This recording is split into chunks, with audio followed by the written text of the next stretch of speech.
Wakizungumza kwa nyakati tofauti kuhusu sintofahamu hiyo iliyoibuka baada ya kundi la maafisa wa mamlaka ya mapato nchini TRA mkoa wa Mwanza kufika katika maeneo yao na kueleza kuhusu malipo ya kodi hiyo, wamesema wavuvi wa kanda yetu pia wanatishia kugoma kwa sababu wanasema watakuwa na mzigo mkubwa. Kama tu hii leseni ya 120,000 kwa halmashauri inafikia pahala mtu ana mitumbi 10 anaweza kalipa mitumbi 6 mingine bado imeshindikana. Je, itakapoongezeka 100,000, 250,000 ulipaji utakuwaje?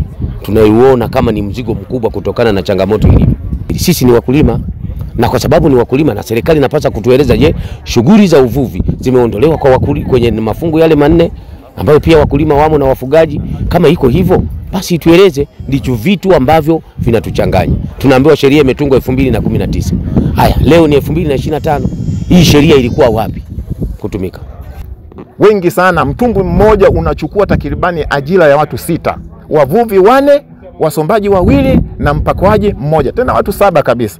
Sasa mtu ukiwa na mitumbwi 4 au 3 au 5, utakuwa umeajiri watu wangapi kutegemea hizo shughuli zako? Leo inakuja naambiwa nilipe TRA.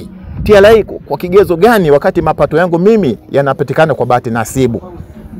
Wanasema kwamba eti mashine ni milioni 5, kwa hiyo unatakiwa ulipie 250,000 kwa mwezi. Sawa, hiyo mashine ni chombo ambacho ndio cha biashara au ni chombo cha kunipeleka mimi ziwani au ni ndio mtaji wenyewe unaweza kuniingizia hela?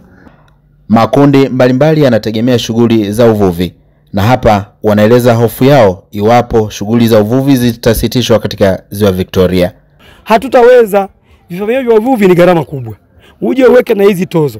Kwa ujumla, ndugu mwandishi wa habari, nikuhakikishie wengi hatutaweza. Mwisho wa siku tunaondoka. Na tunaondoka kwenye uvuvi, wanaoathirika ni wengi, sio sisi tu. Kwa hiyo ombi letu kubwa kwa serikali, itusaidie kuondoa hizi tozo zingine ambazo zinawezekana kuondolewa. Naamini zinawezekana kwa sababu kama sehemu nyingine wameweza, basi hata sisi tunaamini tunaweza kuondolewa. Sababu sisi ni kama wakulima. Akitoa ufafanuzi kuhusu kodi hiyo pamoja na hatua za TRA katika kuhakikisha inasimamia utekelezaji wa sheria hiyo, meneja msaidizi huduma kwa walipa kodi mkoa wa Mwanza Bwana Julius Mafuru anasema zoezi hilo niendelee, tunataka kuwafikia tu wote, sio kama ni moja tu.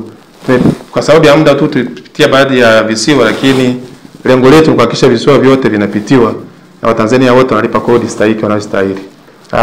Of course ni kodi ni rafiki kwa sababu ina viwango. Kuna kodi inaanzia shilingi 100,000 kulingana na kipato chako unachokipata, lakini kuna kodi ya 2,500 na kuna kodi ambayo tunacharge 3.5 endapo mauzo yake yanazidi kwa mfano milioni 100.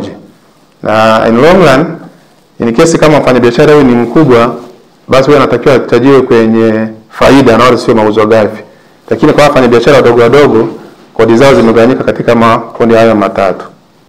Zaidi ya wakazi 30,000 kutoka maeneo mbalimbali wanategemea shughuli zitokanazo na sekta ya uvuvi katika Ziwa Victoria eneo la Buchosa.